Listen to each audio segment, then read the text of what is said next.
Добрый день, дорогие зрители! В эфире «Лавзона» – место, где мы обсуждаем важные проблемы нашего общества.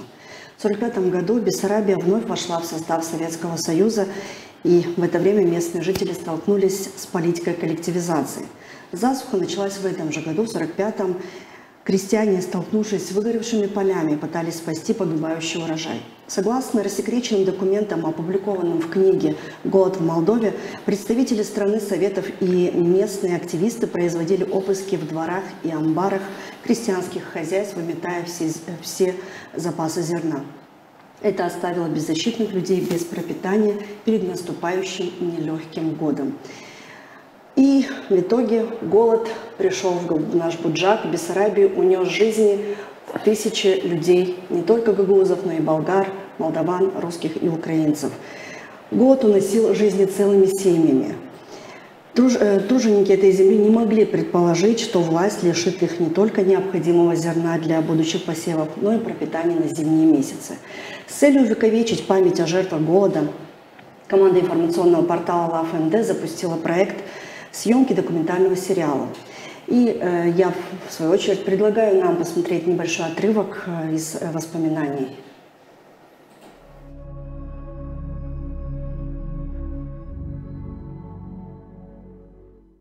Açan bitti уже ilk az açılıyor, güller kokuyor o desteğinle. Kladbişlerin içi dolu. Vardı mağaza, alıyorlar o mağazaya koydular. Nikah yok. Açan kapadılar o mağazayı. Onlar da o zenginlerin mağazasıydı. Kapadılar onlara. Daha sonra güller gene köpekler taşıyor, yok taşıyorsun. Anksiyona ta kahvece alarlar onlar da kuyu, mezar kazma da. Hepsini bir yere diyor hani işte samanı yuvarsın. İlk azından 47'de tolokuydu herese. Da sıçan tutarlar, sıçan idiler. Adamlar var, çoğu köpek, yörü köpeği, onda var bizden o köpek ölmüş. Da komşular yörü köpeği de aldılar. Kedi yediler. Da böyle kedi mesela, oraya sam oturuluyormuş, köpekler isteymiş. Beygir çoğu. Даже bizim beygiriydik. Kul var da kesti de yok taş üstüne. Ne? Yani o zaman öyle.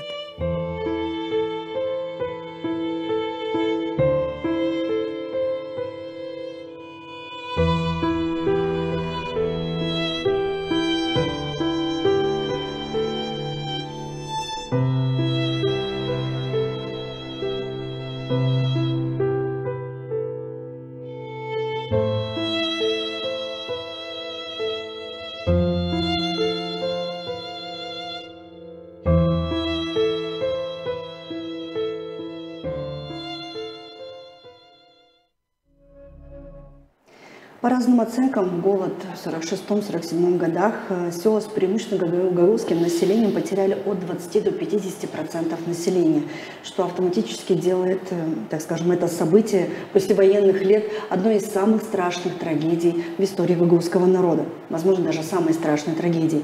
Сегодня мы обсудим эту тему и роль голода и в истории, и в жизни, в принципе, гагаузского народа с директором Музея истории села Авдарма, одним из авторов идеи увековечивания памятной даты жертвам голода Еленой Карамид и исполнительным директором АО «Медиа Берли» Унион Медиа Виталием Гайдаржи.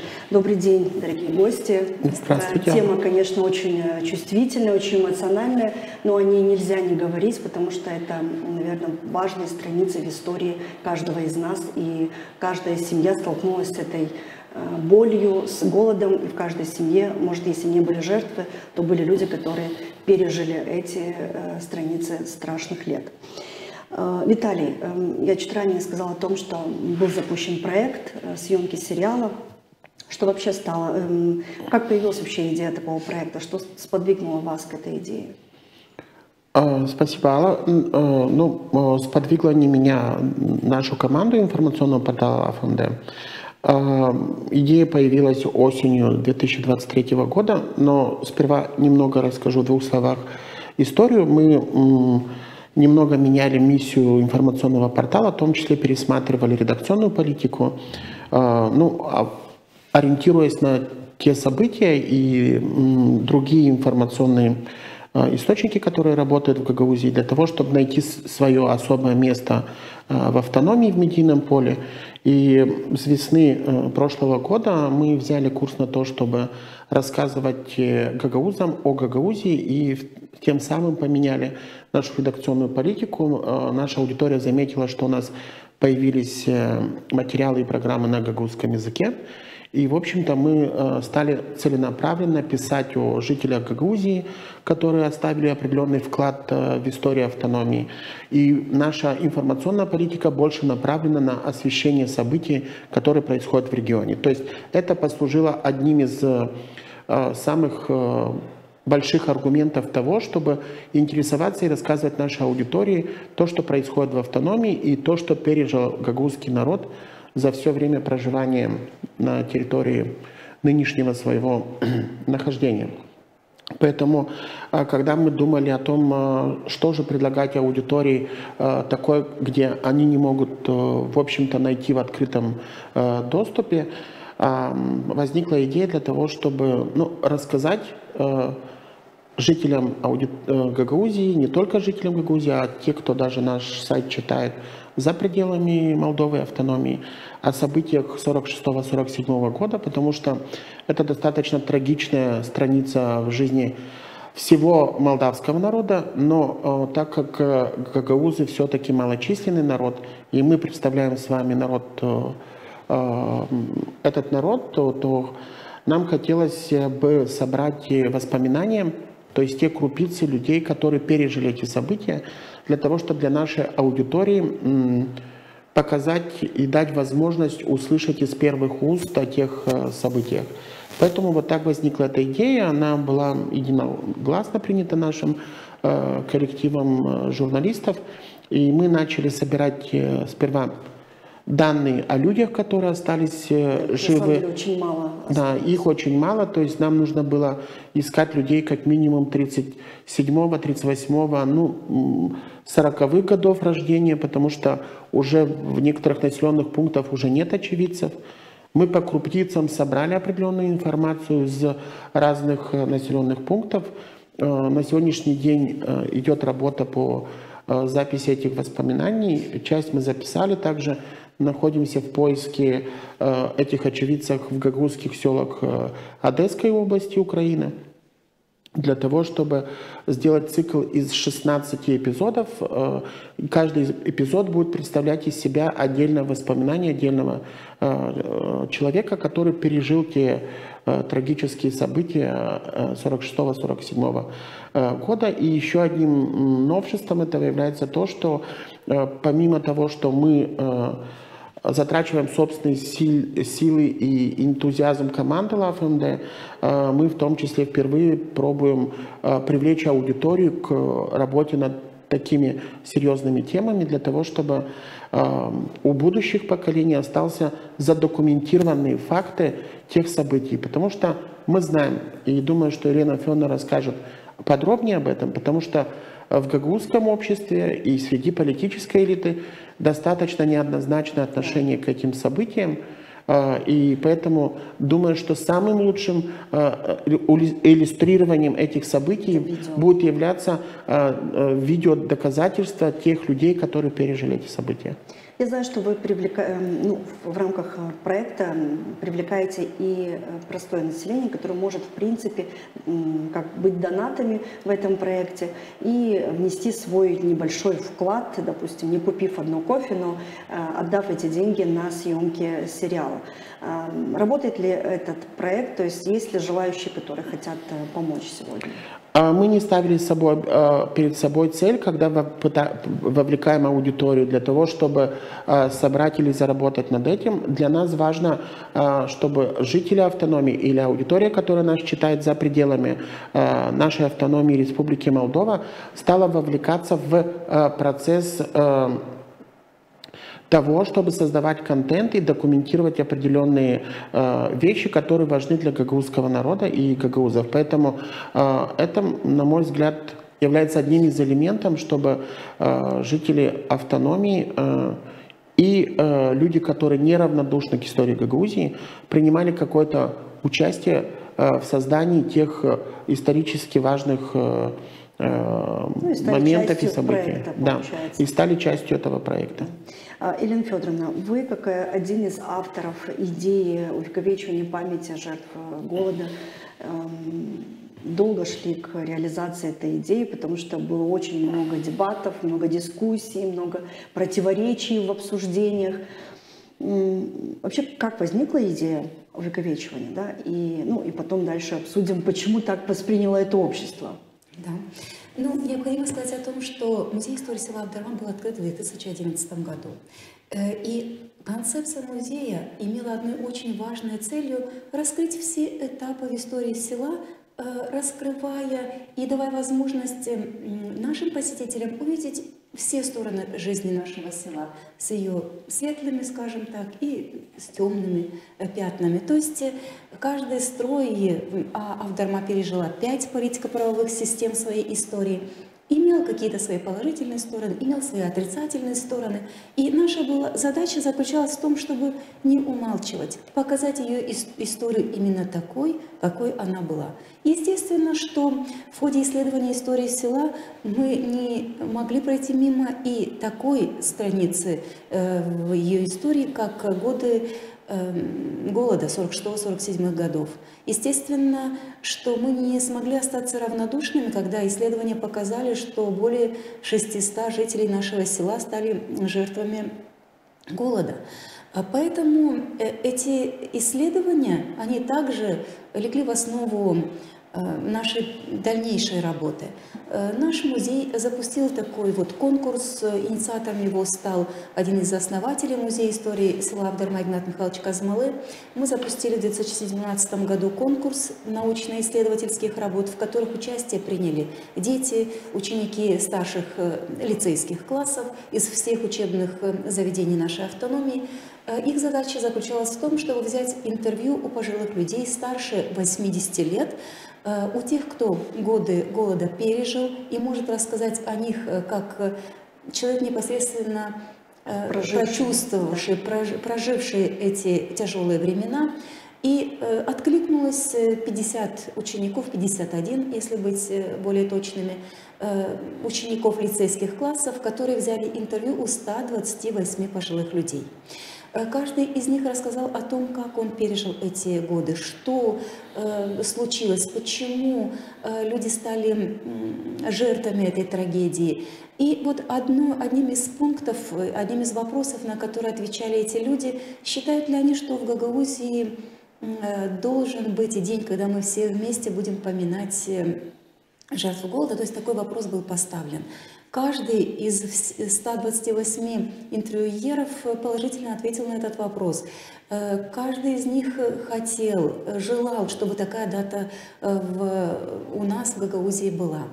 Эта инициатива была подхвачена мной, как одним из организаторов конкурса, Екатериной Федоровной Жековой. Мы на тот момент были депутатами Народного собрания Гагаузии. В 2018 году мы впервые вышли с этой инициативой в Народное собрание Гагаузии. Тогда не хватило одного голоса. Почему не хватило этого голоса? Многие из наших коллег тогда увидели в этом какой-то политический вопрос. Мы с Екатериной Федоровной неоднократно говорили о том, что самая главная наша задача – это увековечить память гагаузов, которые погибли вот в те годы, стали жертвами этой трагедии. В 2018 году нам не удалось получить поддержку наших коллег, но в 2019 году мы вновь вышли с этой инициативой. Тогда инициатива была поддержана, и у нас в Гагаузии появился День памяти жертв голода. Уточнить дату 46-47 годов наши коллеги не захотели. Но, вы знаете, вот тогда еще подкралось сомнение, что вот дата принимается, потому что нельзя пойти против тех аргументов, которые приводили мы. Это погибшими стали, жертвами этой трагедии стали гагаузы. И никто, кроме нас, чтить память сотен и сотен гагаузов, которые стали жертвами этой трагедии, никто другой не будет. Можем это сделать только мы сами, гагаузы. Но, к сожалению, чтобы наверняка приняв эти аргументы, но не желая принять это сердцем, многие проголосовали. Но в дальнейшем, к сожалению, я помню те дни, когда проходили дебаты, когда проходили обсуждения с обществом, с другими, с аксакалами, да, и когда наши же аксакалы были против этой даты, конечно, это звучало очень кощунственно, очень обидно в отношении нашего народа. У меня тогда возникли в голове куча вопросов, почему так происходит, что те люди, которые сами должны были инициировать эту идею, идут против этой идеи. На ваш взгляд, в чем это обосновалось? Вот этой необъяснимой любовью к России, хотя здесь Россия ни при чем, это совершенно другая эпоха, другие люди, другая власть была. Чем вообще можно объяснить это? Ну, вы знаете, я долго сама думала над этим вопросом, задавала себе этот вопрос, потому что действительно нельзя понять, как один народ не хочет, ну, не то, что не хочет, а не принимает и не понимает значимость того, что ну, тогда погибли те люди, которые могли в дальнейшем стать... Ну, создать свои семьи. Нас, гагаузов, было бы намного больше. Наверняка мы бы стали сильнее, возможно. Родилась бы еще не одна плеяда писателей, художников, учителей, медицинских работников, неважно людей какой специальности. Просто нас было бы сегодня значительно больше, не будь той трагедии. И, вы знаете, я пришла к выводу, что сама Россия, она понимает, что виновата тогда была та система. И в самой России сегодня открыто говорят о том, что они порицают те события тех лет и правление Сталина, и все то, что было им сделано в те годы. Но вот тот страх, который был заложен в годы советской власти, когда об этом говорить запрещалось, он живет где-то там в подсознании и не дает возможности взглянуть более трезво на эти вещи, к сожалению. И жаль, что ни Ирина Влах, которая на тот момент, когда принималось это постановление, была башканом, никак не выразила своего отношения к этой дате, к этим событиям, столь важным именно для того народа, который она возглавляла 8 лет, будучи башканом. Ни нынешний башкан. Абсолютно. В этом году, мне кажется, что редко какой населенный пункт эту дату, этот день отметил у себя в населенном пункте. Это очень прискорбно, к сожалению. Виталий, как вы думаете, все-таки почему так сухо отнеслись к этому вопросу наше общество, которое, в принципе, наверное, еще помнит рассказы бабушек, дедушек о тех страшных годах, о тех смертях, о тех жертвах и братских могилах? Ну, я думаю, что здесь больше, вспоминая как бы те события, когда эта инициатива обсуждалась в Народном собрании, то там, наверное, это больше влияние каких-то моментов, которые абсолютно ничего общего не имеют к Гагаузии, не имеют к жителям гагаузской автономии. И то, что высказывали тогда, помню, некоторые депутаты Народного собрания, это все было связано с какими-то геополитическими моментами и каким-то страхом оскорбить почему-то Россию или что эта инициатива якобы направлена против Российской Федерации, которая является другом Гагаузии. Я помню, что в адрес Елены Федоровны, Екатерины Федоровны, коллег, которые выступали с этой инициативой, их обвиняли в том числе в национализме, и что эта вся идея направлена на развитие национализма в Гагаузии, но при этом эти люди забывали очень важную вещь, что в этой инициативе не было ничего политического.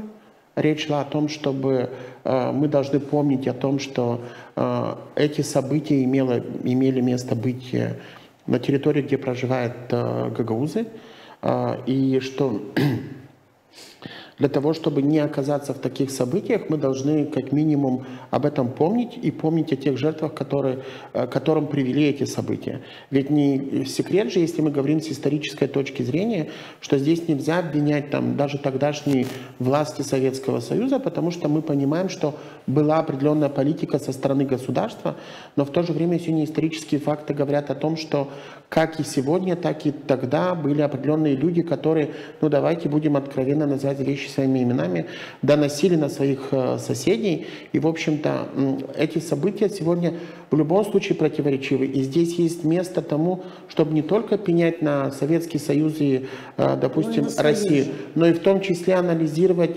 внутри себя те проблемы, которые есть у нас в обществе.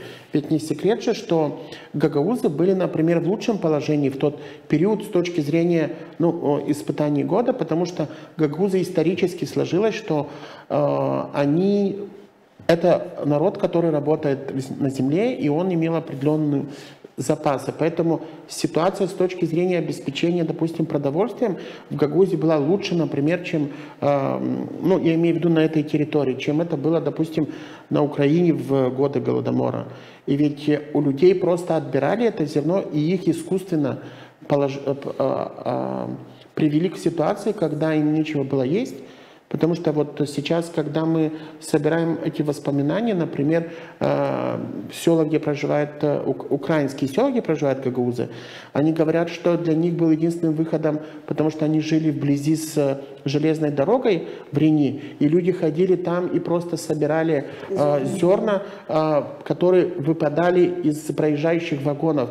И может быть, что даже благодаря этому говорят, что это им помогало выживать. То есть мы понимаем же ведь, что сегодня можно по-разному относиться, но давайте помнить. А для гагаузских политиков, которые выступали против сперва этой инициативы, потом проголосовали ее, изменив и все время настаивая на каких-то формулировках, то люди должны были помнить как минимум о своих предках, потому что сегодня вряд ли люди, которые живут в Гагаузии, и родители, и прадеды жили здесь, что какой-то семьи в Гагаузии это не коснулось. То есть это коснулось абсолютно всех, поэтому, к сожалению, наверное, в мозгах гагаузских политиков должно быть меньше взглядов на то, как посмотрят на какие-либо события, неважно какие государства за пределами, потому что это история гагаузского народа. Хотим мы к нему относиться так или иначе, это право каждого, кто может изучить, посмотреть доказательства. Но помнить об этом точно надо, потому что и сегодня, если не прилагать усилия для того, чтобы сохранить хотя бы эти воспоминания, то через, как минимум 2-3 года мы даже не будем иметь возможности услышать о тех событиях из первых уст людей, которые это пережили. Поэтому почему так поступают гагаузские политики, я не знаю. Наверное, этот вопрос нужно задавать тем, кто тогда был ярким противником утверждения этой даты как памятной, и для того, чтобы увековечить это в жизни, в летописи гагаузского народа и современной Гагаузии. И, потому что иногда депутаты голосуют за какие-то праздники, которые не совсем имеют вообще никакого отношения к Гагаузии, и при этом эти инициативы для них наиболее приемлемы, чем помнить о том, что да, у нас есть история. Она иногда может быть позитивной, иногда может иметь трагичные истории. Но это история, которую пережил гагаузский народ.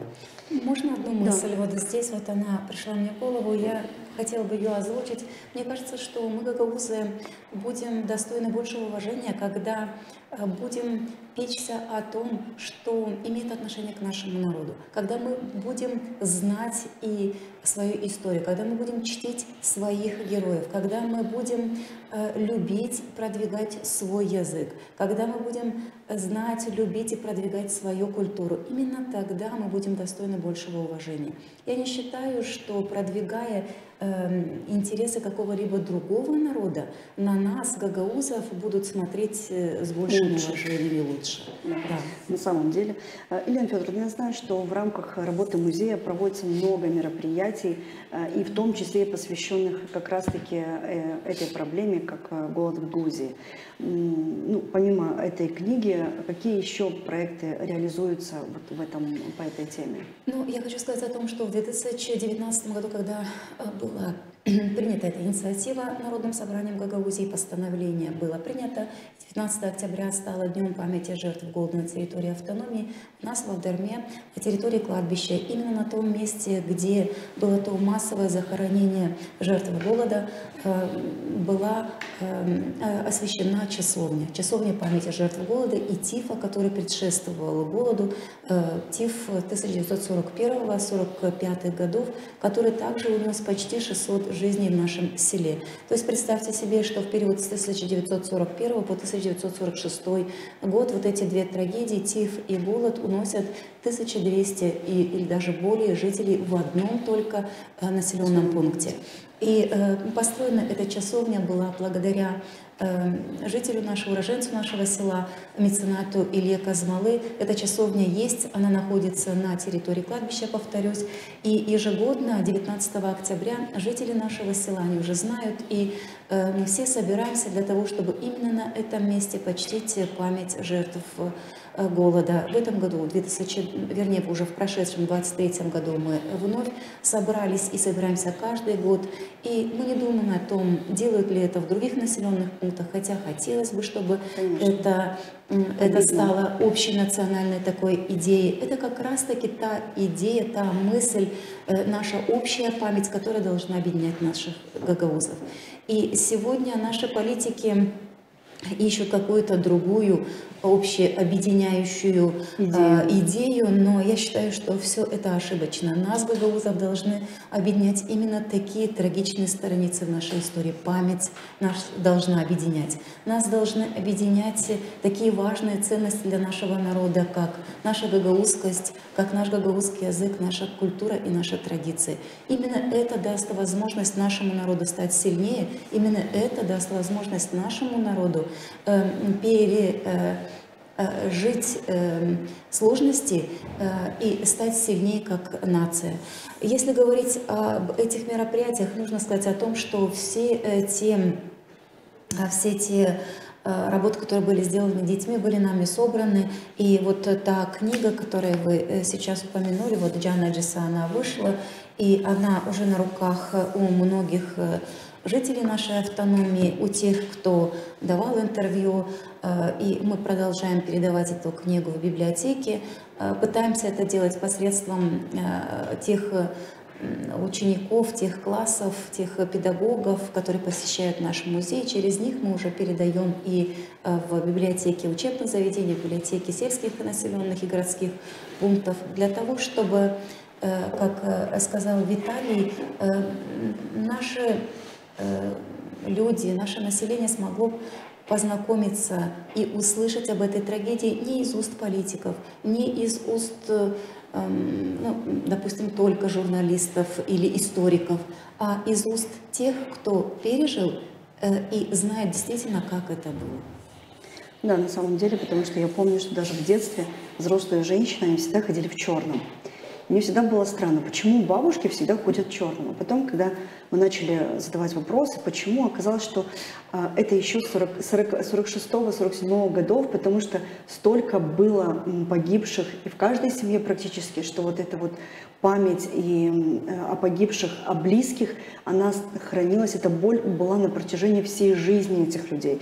И на самом деле это не просто какое-то событие в жизни народа, а это целая трагедия огромная, которая, конечно, должна была, в принципе, объединить вокруг себя всех нас и быть какой-то идеей, которая бы вела бы нас вперед. Вы правы, Алла, потому что я, например, тоже выросла на такой истории, и я думаю, что все мои ровесники выросли на таких историях.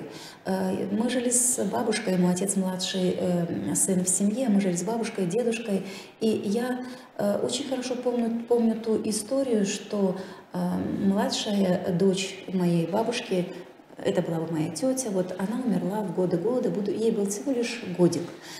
И когда вся вот эта исследовательская работа была завершена, и в списке тех, кто умер в годы голода в 1947 году, я нашла фамилию вот этой маленькой девочки, которую рассказывала моя бабушка, у меня было такое ощущение, что этой девочке дана вторая жизнь.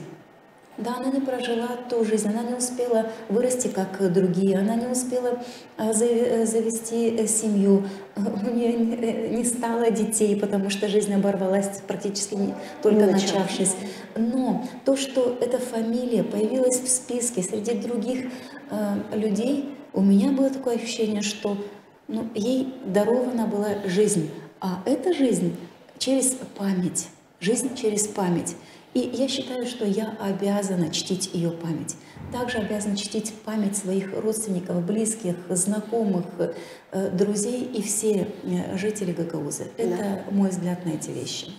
Виталий, на ваш взгляд, вообще какие аспекты Голодомора вы хотели бы, конечно, включить в сериал и показать, что именно хочется показать в этом сериале для наших зрителей? Ну, как я и ответил в начале нашей программы, основная наша задача – это собрать воспоминания очевидцев тех трагических событий. Поэтому это является основной задачей того, что ставит перед собой редакция LoveMD и люди, которые участвуют в работе над этим проектом, потому что нам важно собрать воспоминания очевидцев. Далее нам важно донести эти воспоминания для нашей аудитории. Поэтому из них мы будем компоновать определенные короткие видео. То есть я имею в виду, что это не будут в привычном смысле фильмы по 30-40 минут. Это будут до 10 минут воспоминаний каждого человека с какой-то информацией для того, чтобы в интернете не только старшее поколение, потому что мы понимаем, что сегодня интернет имеет свои законы для донесения и привлечения публики, ну и чтобы этот контент был адаптирован во многие социальные сети, не только как в классическом выражении на сайте, но в том числе и на социальные сети и в другие сегодня платформы, такие как TikTok, Instagram, где в основном смотрят в том числе и более молодая аудитория. То есть задача стоит в том, чтобы за определенное время до максимального количества жителей автономии донести правду или рассказы очевидцев о тех событиях. Поэтому я не знаю, как бы удастся нам это сделать и довести до поставленных задач итог нашей работы. Это покажет как бы уже сам процесс после того, как мы запустим этот сериал. Но в итоге как бы и у нас есть идея то, что после сбора этих доказательств сделать один классическом жанре документальный фильм о тех событиях, то есть уже в нем собрав все эти воспоминания, в том числе уже беседовать с историками, которые могут раскрыть некоторые аспекты, и немного поработать в архивах, в Национальном архиве Молдовы для того, чтобы иметь какие-то документы, потому что мы знаем, что у разных людей, которые интересуются и освещают и пишут об этой проблеме, есть определенные документы, и хотели бы собрать это в итоге, может быть, к лету или к осени 2024 года, документальный фильм, который хотим сделать в оригинале на гагаузском языке. Я хочу отметить, что весь сериал будет на гагаузском языке, то есть все воспоминания собираются на гагаузском языке. Если мы найдем поддержку, возможно, что мы его субтитрируем на румынский язык и на английский, для того, чтобы он был доступен более широкой аудитории. И документальные фильмы также планируем, чтобы языком фильма был гагаузский язык, потому что в первую очередь мы не ориентируемся на то, чтобы говорить об этом людям других национальностей или проживающим в другой стране. Наша задача стоит в том, чтобы донести жителям гагаузам о тех важных событиях, поэтому это будет на гагаузском языке, для того, чтобы в первую очередь сегодня люди, проживающие в автономии, смогли услышать правду от людей, которые пережили эту трагедию. Varsanca isterdim Gagavuz dilinde geçmesine İtalyan programmalar Gagavuz dilinde olacaklar. O yüzden bu fikrimi de Gagavuz dilinde söylemeyi isterim. Ben sayırmam pek doğru ayırdığınız dili hangisinde bu programmalar yapılacak, hangisinde bütünleştiren dokumental programı çekeceğiniz. Biz de açan toplardık hem de bu konkursu geçirerdik. Biz de söyledik hani uşaklar toplasınlar materyali Gagavuz dilinde. Niçin bu pek önemli? Niçin diyene uşaklar başlasaydılar çevirmeye, onu ne söyledi ihtiyar insanlar, onlar kaybedecekler yüzünü. Onlar çekecekler, ne söylese lafı bulamamışlar ya da ne söylese lafı çevirmişler, ülence anlamışlar. Ama burada onlar yazılar ülence anlattı insan. Siz danışsaydınız o insanlara, yaşlı insanlara Rus dilinde anlatsınlar. Onlar gene sanırım bulamayacaklar o lafları, bulamayacaklar o kendi duygularını geçiremeyecekler Rus diline ülence onlar bence onu anlatsınlar Gagavuzca. Bu yüzden bu pek doğru bir fikir. Sanırım bir yaşlı insan kazayaktan ben bu fikir vardır da ileride açıklayayım ama gene de isterim onu söylemem. O nasıl olduğunu nice siz geçirdiniz bu açlığı, nice duygular geçti içinizden, nice o kahırı, büyük kahırın altından çıkabildiniz da o karıcı böyle söyler, Gagavuzca söyler. Hani Allah vermiş kahırı dağlara, onlar kurumuş, vermiş taşlara, onlar çatlamış ama insan dayanmış. Elbette bu fikri Rusça o insan söyleyemeyecekti. Уследі onu öyle Gagavuzca duyar, nice bu fikirlerin içine girer, onun hepsi geçirdikleri, hepsi geçmişler, zorlar, kahırlar, sevinmelikler. O üzere pek doğru bir fikir. Hem de bu fikirler bana kalsa geçmiş onlara anadan babadan hep o Gagavuz dilinde olmuştan elbette. Onun özelliği de bundan bulunur. Ben senin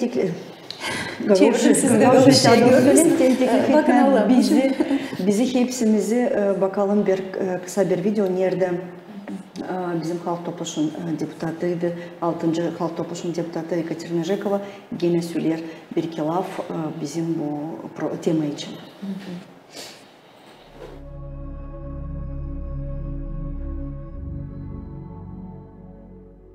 70 yıldan sonra 2019 yılda halk topluluğunun deputatları aldılar karar. Hani Gagavuzya'da her yıl Oktyabr'ın 19'unda anılacak o insanlar kim hani zorlukta, açlıktan, kabahatsiz öldüler 1946-47 yıllarda. Bugünü lazım herkese tanısın, bugün ansın o insanları kim hani bizim historiyamızın en kara sayfalarından geçti ama canlarını kurtaramadı. Lazım bir halk bilsin kendi historiyasını, mutlak. Nice insanı kahve ayakta tutar, o bilir kendi ailesinin historiyasını, öyle de bir halk. Ne olduysa da, oldu bizim historiyamızda.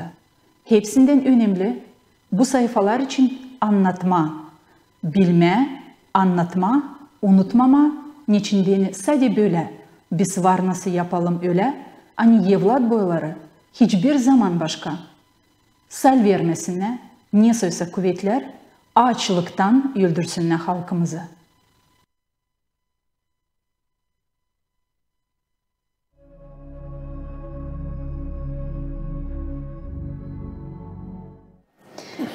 Была тема, конечно, очень эмоциональная, очень чувствительная тема, которую, конечно, сложно даже сегодня обсуждать с бабушками, дедушками, потому что практически каждый раз при общении с ними они начинают плакать, вспоминая эти годы.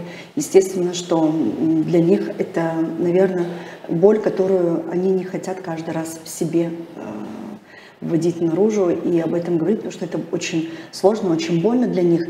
Но все равно, как и Виталий сказал, это очень важно сохранить документально, чтобы, когда их не будет, чтобы наше поколение, будущее поколение могли это увидеть и знать о том, что прожил их народ.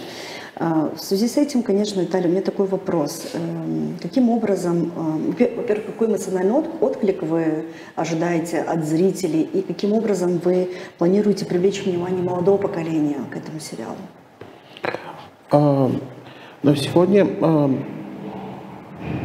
Когда вы спрашиваете об эмоциональном отклике, понятно, что он, кроме как каких-то трагических чувств после просмотра тех воспоминаний, вызывать не может. Даже то, что мои коллеги успели уже отснять, и то, что мы с тем материалом, который работает, и с теми материалами, которые были включены в книгу, которую сегодня представила Елена Федоровна, и в том числе с теми воспоминаниями, которые в нее включены. Но ведь задача же, я думаю, что и организаторов этого конкурса, и в том числе ту задачу, которую мы ставим, она не столько, наверное, направлена на то, чтобы вызвать какие-то эмоции, негативные или положительные. Потому что все же повторюсь, что основная задача в том, чтобы дать импульс жителям современной Гагаузии о том, что нужно знать и помнить о своей истории. Нужно знать и не стыдиться тех моментов, которые пережил гагаузский народ. И в том числе нужно понимать, что о нашей истории и о тех или иных событиях в современности мы можем говорить в том числе и на гагаузском языке. Мы сегодня говорим на двух языках, потому что тот проект, который мы начали, он изначально был представлен на двух языках, для того, чтобы более широкая аудитория понимала о том, о чем мы говорим и в чем наша идея. Как мы собираемся это доносить до молодого поколения, в том числе под адаптацию этого контента, буду говорить современным, но таким медийным языком, для того, чтобы он размещался и был адаптирован на те платформы, которые сегодня пользуются молодежь, для того, чтобы смотреть в свободное время какие-то развлекательные ролики. Мы же понимаем сегодня, что большую часть времени сегодня все жители нашей страны и мира тратят на то, чтобы получать какую-то информацию из интернета и социальных сетей. Поэтому упор на то, что этот контент и этот сериал, это будет веб-версия, которая рассчитана именно на распространение в социальных сетях, потому что мы не сможем привлечь молодежь к тому, чтобы смотреть большие заумные исторические фильмы по телевидению. Сложно сегодня привлечь молодежь, чтобы она читала какие-то материалы, поэтому мы тоже идем с тем, что готовим контент под требования сегодняшней аудитории. Но основная задача, я повторюсь, в том, чтобы мы научились помнить истории, которую пережил наш народ. И, возможно, конечно, хотелось бы поставить такую глобальную задачу, но не знаю, насколько наши малые усилия способны привести к каким-то сильным изменениям. Но даже то, что было сделано депутатским корпусом, то есть 19 октября было определено как днем памяти жертв голода 46-47 годов. Если наша работа станет одним из толчков к тому, чтобы в Гагаузии к этой дате стали обращать достойное внимание, то есть не нужно проводить никаких массовых, наверное, мероприятий. Но если хотя бы в каждом населенном пункте, в каждом учебном заведении, в детском саду в этот день хотя бы на минуту скажут о том, что эта дата мы вспоминаем и помним о людях, которые погибли в 1946-1947 году, то я бы, конечно, сказал, что наша команда сделает очень большой прорыв. Но это очень такая большая, как говорится, суперцель, которую, наверное, мы могли бы определить. Но хотелось бы, конечно, чтобы так случилось.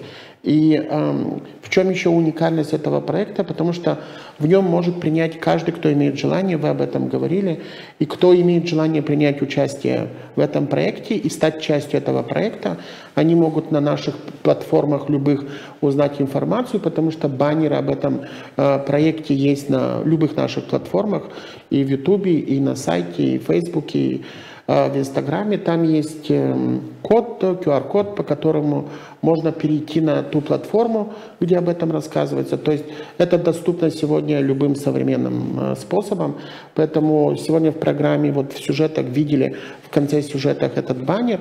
Поэтому кому это интересно, кто хочет стать частью этого проекта, кто хочет стать частью людей, которые хотят сохранить историю гагузов, то они могут это узнать на наших платформах в социальных сетях и на нашем сайте. Ну, я думаю, и в описании к этой программе, и в Ютубе на нашем канале тоже будут ссылки, которые помогут им легче дойти до той ссылки, где... Я все-таки хочу сделать один маленький акцент, Алла, в том, что наша задача не стоит собрать большие финансы для того, чтобы каким-либо образом, потому что сейчас люди и хейтеры, так называемые, всегда как бы по-разному относятся к каким-либо инициативам.